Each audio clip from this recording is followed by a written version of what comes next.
సంవత్సరాల తరబడి ఎన్ని మందులు వాడినా మీ మోకాల నొప్పులు తగ్గట్లేదా? ప్రాణ పెయిన్ క్లినిక్ లో అత్యాధునిక చికిత్స. మహిళల సంక్షేమం అభివృద్ధి కోసం తెలంగాణ ప్రభుత్వం పెద్దపీట వేస్తోంది.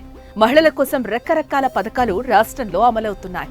వాటితో పాటు రాష్ట్రంలోని మహిళా సంఘాలను ఆర్థికంగా బలోపేతం చేసేందుకు మహిళా శక్తి క్యాంటీన్లను కూడా ఏర్పాటు చేస్తున్నారు.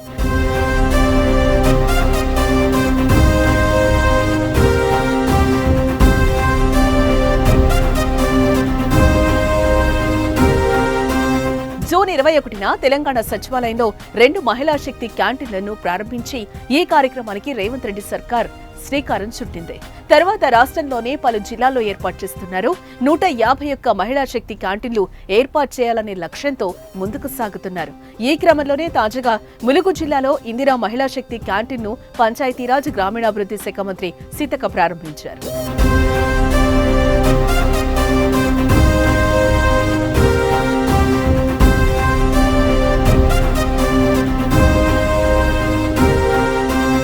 మంగళవారం ములుగు జిల్లాలో పర్యటించిన సీతక్క కలెక్టరేట్లో మహిళా శక్తి క్యాంటీన్ ప్రారంభోత్సవంలో పాల్గొన్నారు.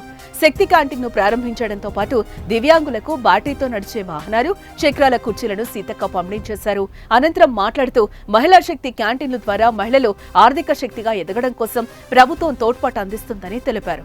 ప్రతి ఇంటి అమ్మ చేతి వంటల మహిళా శక్తి క్యాంటీన్లను నాణ్యతకు మారుపేరుగా నిలవాలని పల్లె రుచులు, ఇప్పపువ్వు లడ్డూలు, నన్నారి వంటి సాంప్రదాయ ఆహార పానీయాలను పట్టణాలకు పరిచయం చేయాలని అన్నారు.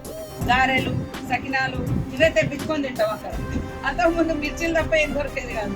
కాబట్టి నేచురల్ గా మీరు చేస్తున్నారంటే అమ్మ చేతి వంట మన ఇంట అన్నట్టుగా ఉండాలి. మహిళా సంఘాలను ఆర్థికంగా బలోపేతం చేయాలన్న ఉద్దేశంతో మహిళా శక్తి క్యాంటీన్ కార్యక్రమాన్ని సీఎం రేవంత్ రెడ్డి ప్రారంభించారు.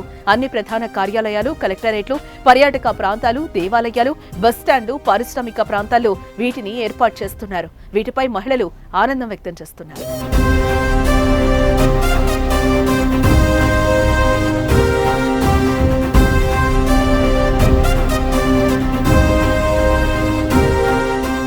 సుమన్ టీవీలో మీ పర్సనల్ అండ్ బిజినెస్ ప్రమోషన్స్ కోసం కింది నెంబర్కి కాంటాక్ట్ చేయండి.